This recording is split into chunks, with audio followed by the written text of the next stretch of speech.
A common response I get whenever I tell people I wrote my master's dissertation on the revolutionary potential of magic and witchcraft is, how is magic and witchcraft at all relevant to the modern world? These days, it's mostly considered to be a backwards, irrational superstition, evil or satanic.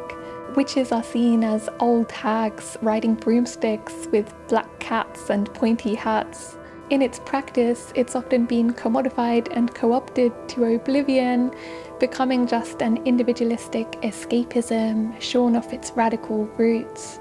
When there has actually been more feminist, anti-capitalist, anti-colonial analysis into magic and witchcraft, it's largely been ignored, challenged, or trivialized, something that Carol F. Carlson, a specialist in New England, says is as extraordinary as the historical facts themselves.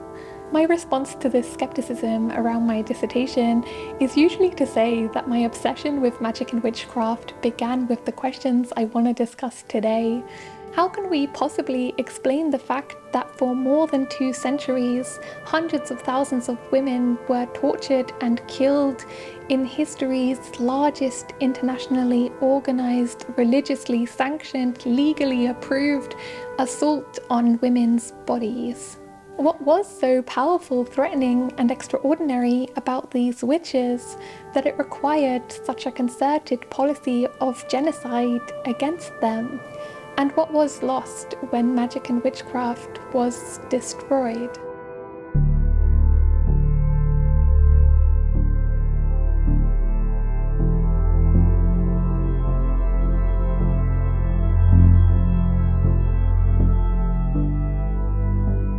Since beginning to explore these questions, I've realized it's not exactly accurate to relegate witches and their destruction to some bygone era. The truth is, witch hunts never ended. On the contrary, as the expert Wolfgang Behringer pointed out, more witches were killed in the 20th century than in the entire 300 years of the witch hunts. In her seminal work, Caliban and the Witch, scholar Sylvia Federici argues that witch hunts were, and still are, in large part an attack on women's resistance to capitalism. It wasn't until the age of the popular revolts in Europe in the mid-15th century, where the powers that be feared repression, that the witch hunts gained momentum. Magic and witchcraft, Federici wrote, was an instrument of grassroots resistance to power. This resistance was trying to put an end to the privatization of land, the destruction of communal relations, plunder, and capitalist exploitation. They instead wanted a more anarchic and cooperative system of communal production managed by the people, and openly called for a classless society and an end to capitalist order. Witch hunts proved to be an effective means to destroy this popular revolutionary zeal. And it's exactly this method of containment and suppression that was then exported across the globe with the expansion of capitalism and the drive to colonize other peoples and lands. It's no coincidence that witch hunts are currently most intense in the areas of the world richest in natural resources and where women's resistance to the expansion of capitalism has been strongest. Here, women who are often the ones leading the revolts are accused and killed as witches. As Federici wrote, witch hunting has taken a life of its own, so that the same mechanisms can be applied to different societies whenever there are people in them that have to be ostracized and dehumanized. So I think it's important that we strive to understand the logic and history of witch hunting and the many ways it's perpetuated in our time, so that we can effectively resist it, because who knows how long it will be before the witch hunters are once again knocking at our doors. That being said, witch hunting wasn't just a war on women, it also served to destroy a whole universe of beliefs, practices, and ways of knowing that had come to be seen as unproductive and dangerous to the new capitalist economic order.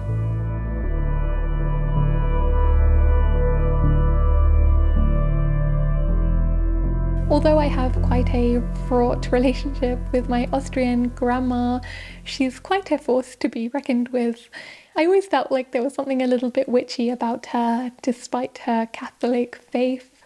She lives almost exclusively off the food she grows herself. She's always giving me some kind of potions and herbal remedies for my ailments. I often find her talking in tongues with the spirits. She taught me how to listen to the wind, to respect the natural world as alive, and that there's so much more to this world than purely the physical. Witches, like my grandma in her own way, had ways of being and knowing that represented a threat to the new economic order. Integral to magic and witchcraft is a belief in the natural world as alive and ensouled. At the basis of magic, there was an animistic conception of nature that did not admit to any separation between nature and spirit, and thus imagined a cosmos as a living organism, populated by occult forces, where every element was in sympathetic relation with the rest. In everyday life, witches would gather signs, guidance, and knowledge from the natural world and spirits. Sitting out on the earth, gazing, listening, gathering wisdom. Neo-pagan theorist Starhawk wrote that witches got their powers from sacred groves, lakes, and springs. Every element, herbs, plants, metals, had powers peculiar to it, and witches would use their magic to unearth the secrets of it all.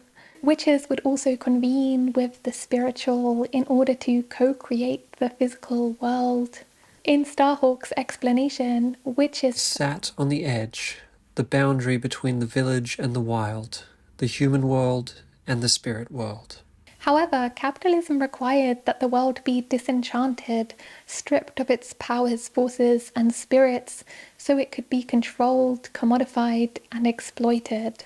It's pretty hard to convince people to allow nature to be a resource to extract from endlessly if they see themselves in intimate, reciprocal relationship to the natural world, which is full of spirits alive and ensouled. Witches and their ways of knowing had to be crushed and replaced with a logical, rational, empirical, scientific worldview. So when people are quick to dismiss things like spirituality, animism, occult forces, astrology as unscientific and irrational, I'm often thinking we should question where these reactions come from. Of course, we shouldn't just accept everything willy-nilly, but could it be that this dismissal is an unconscious replication of the capitalist worldview? Might it be worth getting curious about what we consider valid ways of knowing and why?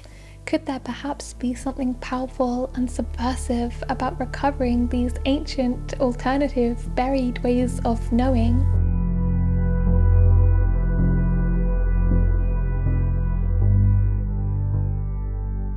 I really hate how we conceptualize work. Even amongst progressive people, it's common to assume work inherently sucks. Work is necessary. The harder we work, the more we get done. We simply cannot imagine a world without work as we know it today. In witchy cosmology, though, work was understood entirely differently. Belief in witchcraft had to be destroyed because magic was a way of getting what you wanted without working for it. A refusal of work and action. You could cast a spell to bring about your wishes, manipulate the will of others. You could find hidden treasures in magical charms. Magic kills industry, lamented Francis Bacon, admitting nothing disgusted him more than people getting what they wanted without the sweat of their brow. Though, as witchcraft practitioner Malaya Davis pointed out, witches did work as helpers of the common people. It just wasn't work that benefits capitalism. It was work that benefited the community. How do we extract the labor from witchcraft? How do we exploit the labor? We can't. So therefore, it's demonic. Magic was also thought to grant people special powers, the capacity to be in two places at the same time, or make themselves invisible, or leave their bodies, all of which was of course a threat to the capitalist workforce, which needed regular, homogeneous and uniform behaviour. In general, it was difficult to impose regular work patterns on people that believed there were unlucky and lucky days, days in which work should be avoided, days in which you shouldn't leave the house. People who believed events were determined in the realm of the stars, out of their control and personal responsibility. People who relied on incantations, spells, and signs to guide their actions and choices. Philosopher Luciano Parinetto also argued that the Sabbat was a violation of the capitalist regulation of the workforce. With nocturnal flights to gather in secret meetings, members could hardly be expected to submit to standardized working hours. Sabbats was also feared as a place where witches deemed loose and promiscuous would engage in wild sexual behavior. And this was absolutely unacceptable because sexual passion was seen to undermine men's capacity to work. A sexually active woman, then, was a public danger, a threat to the social order as she subverted a man's sense of responsibility and his capacity for work and self-control. A belief in magic was also a belief in an anarchic, molecular conception of the diffusion of power in the world, which was fundamentally incompatible with the centralized hierarchical authority of the boss. Equally threatening were prophecies, a way in which people gave expression to their plans, desires, and were spurred to action. Philosopher Thomas Hobbes warned, "There is nothing that so well directs men in their deliberations as the foresight of the sequels of their actions, prophecy being many times the principal cause of the events foretold."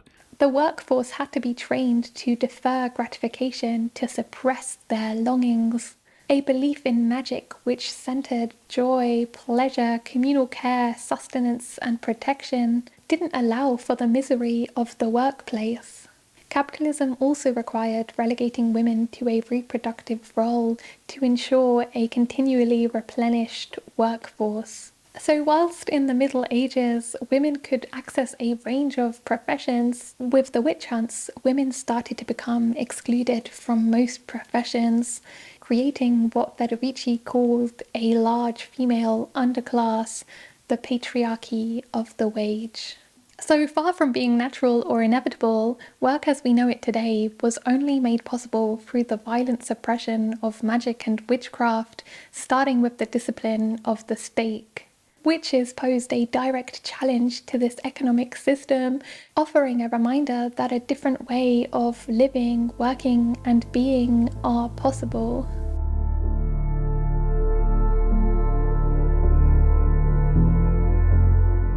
I've spoken a lot on this channel about my disassociation from my body and my relentless attempts to optimize myself via productivity and efficiency. But what I didn't realize was just how much my mind-body disconnect and my attempt to control my body has its roots in the witch hunts. The transition from feudalism to capitalism necessitated transforming the body into a machine. The human body, and not the steam engine, and not even the clock, was the first machine developed by capitalism. But the mechanical body could not have been possible without the destruction of the conception of the body as a receptacle of magical powers that had prevailed in the Middle Ages. The body, emptied of magical powers and mechanized, could more easily be disciplined and mastered. The idea was that the mind could override the reactions and reflexes of the body and force the body to work regardless of desires, passions, or emotions, so that people would essentially become an automated and controllable work power. It was also during this time that people were increasingly taught disgust and fear of the body. Odors, secretions, and corporal reality, previously embraced by witchy cosmology as sacred, worthy of reverence and celebration, became seen as dirty. Jules Michelet, author of The Witch, says witches had the boldness to say, "There is nothing foul or unclean. There is nothing foul but moral evil. In the natural world all things are pure. Nothing may be withheld from our studious regard. Nothing be forbidden by an idle spiritualism, still less by a silly disgust." The disgust of the body can be explained by the need to cleanse and regulate the body machine from any non-productive elements and dead time. The witch hunts left a lasting effect. Aspects of the body, especially for those of us with menstrual blood and women with bodily hair, has ever since been associated with the witch. An aura of repugnance has remained. What also continues is how the female body was transformed into a machine placed into the hands of the state in the service of population increase. Female sexuality became work for the benefit of men and procreation. Any non-productive sex was prohibited. Women were relegated to the domestic sphere of childbearing and child-rearing. As Federici wrote, "The degradation of women and their bodies are necessary conditions for the existence of capitalism in all times." So how much of our disconnection from our body, feelings and emotions is not just a personal struggle, but deeply rooted in the historical battle against the body? How much of our cultural obsession with productivity, efficiency and disgust at our bodies is a result of our interiorization of the body as machine? How much of the renewed attacks against women's rights are an attempt to regain control over our bodies for the service of capital? And could there perhaps be something liberatory about reclaiming a witchy conception of the body?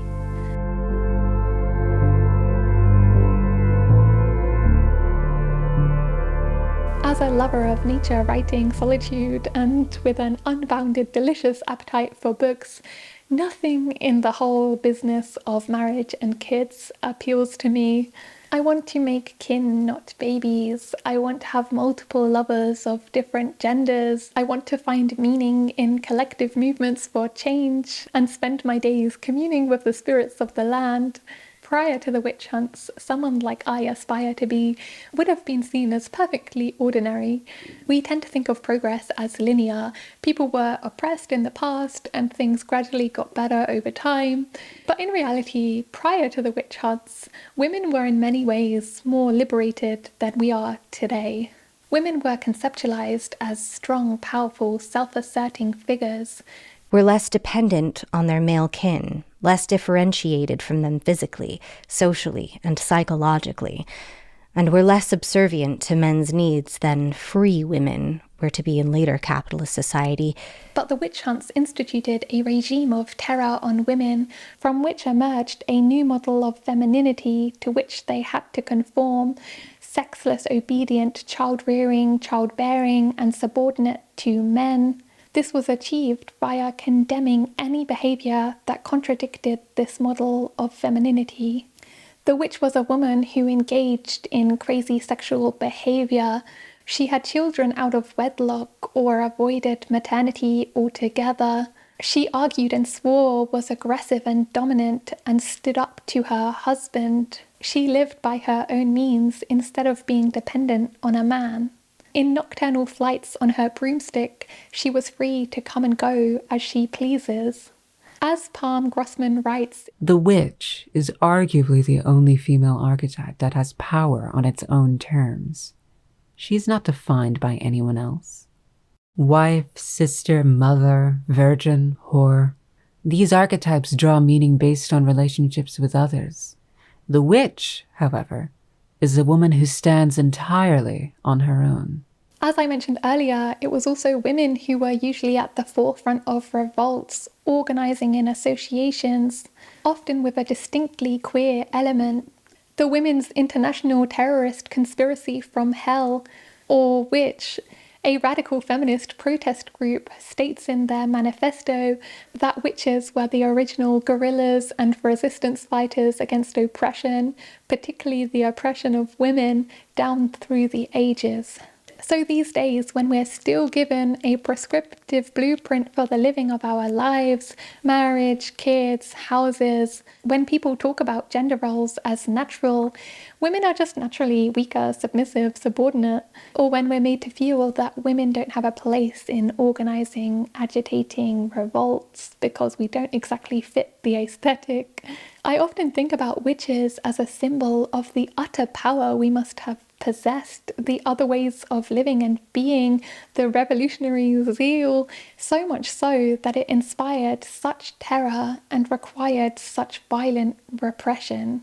As journalist Mona Chollet writes in Defense of Witches, we must not underestimate our need for examples, whether shared by the majority or drawn from a counterculture, that support us, even if only subconsciously, that provide meaning, impetus, resonance, and depth to our life choices.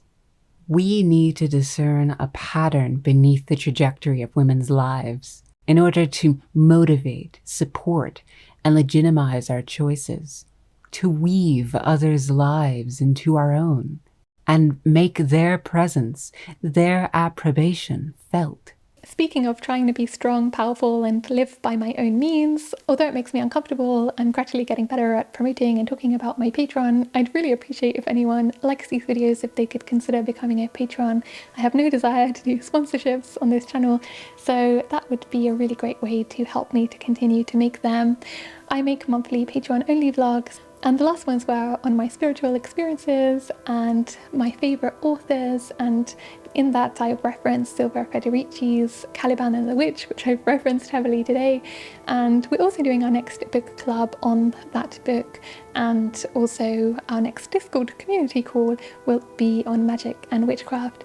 Of course, no worries if that's not possible for you, but I thought it's worth mentioning anyway.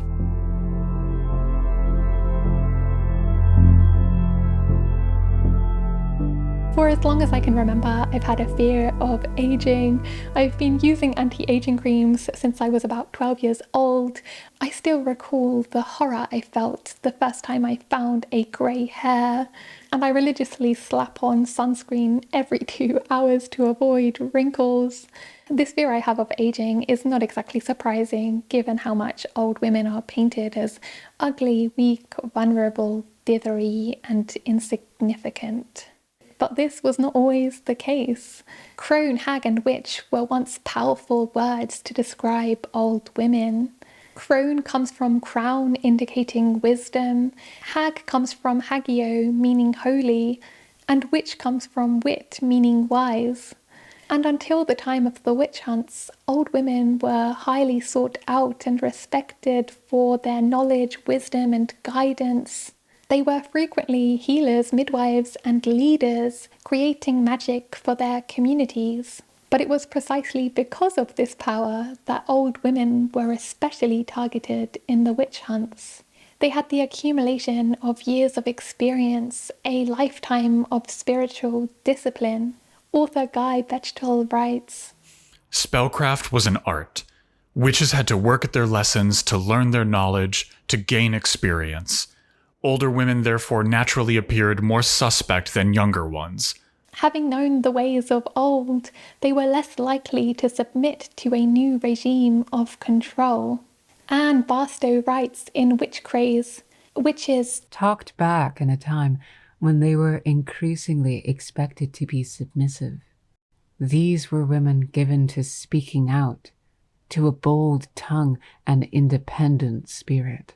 They had dangerous, forbidden knowledge they passed on. Without degrees, barred from books and lectures, learning from each other and passing on experience from neighbor to neighbor and mother to daughter. So with our repulsion at aging and the aged, what is the impact in terms of cultural devaluation of the past, historical amnesia? What have we lost in terms of tradition, wisdom, connection to our ancestry, rootedness, and social cohesion? What ancient knowledge is so powerful it needs to be suppressed?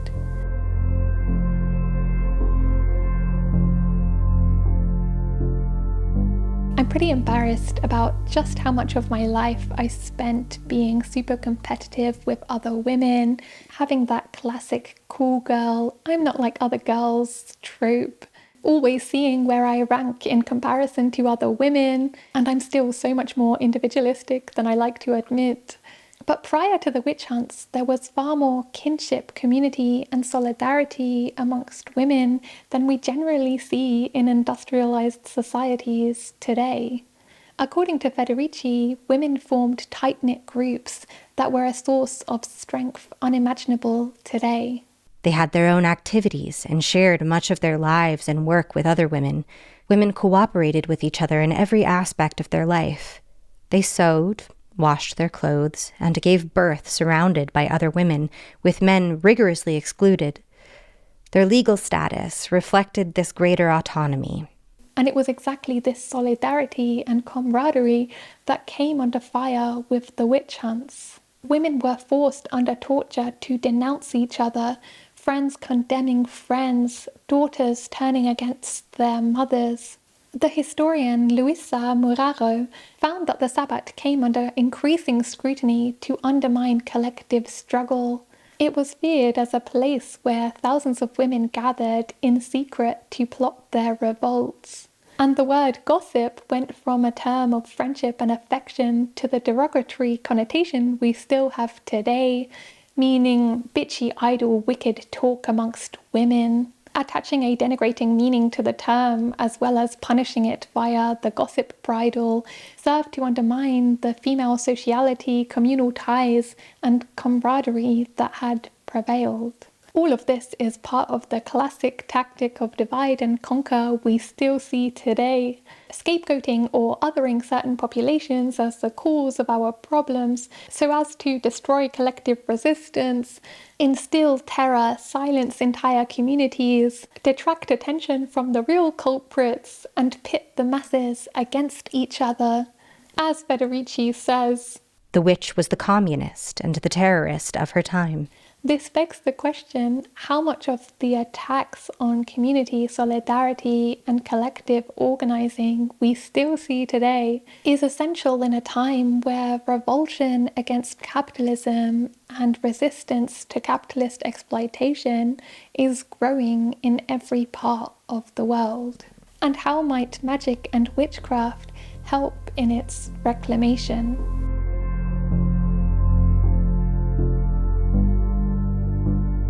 When thinking about reclaiming magic and witchcraft, it's worth noting that the end to the persecution of witches in Europe didn't signal freedom. The only reason we're allowed to call ourselves witches and practice witchcraft today in this part of the world is because it no longer poses a threat.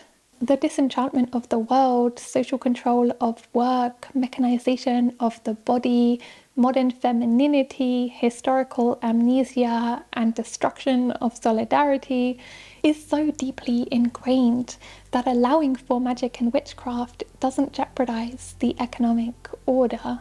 Had the witches not been destroyed and their revolts been successful, we'd perhaps be living in an entirely different world based on egalitarian social relations, a connection to the land, the redistribution of wealth, and the refusal of hierarchies and authoritarian rule. So I think we need to make magic and witchcraft threatening again. From the stake to the torture chambers of the Inquisition, witchcraft has always been a form of resistance. Witches have shown us a way that honors the fleshy and the felt, nature as alive and ensouled, equal gender relations, meaningful, fulfilling work, community solidarity, and standing up against oppression. So let's bring witchcraft out of the broom closet, fall under her spell, and reclaim her radical roots, so we can be guided to a world re-enchanted on our own terms. I would love to hear in the comment section what came up for you when watching this video. If you like this video, you might like my video on reclaiming radical rest. As I said before, I'd really appreciate if anyone could become a patron or leave a one-time tip via Ko-fi or PayPal. Thank you so much to my current patrons for making this channel possible. Thank you to Opt Out and JC Finley for editing this video. I hope this video was a little bewitching, and I hope you go forth and awaken your inner witches.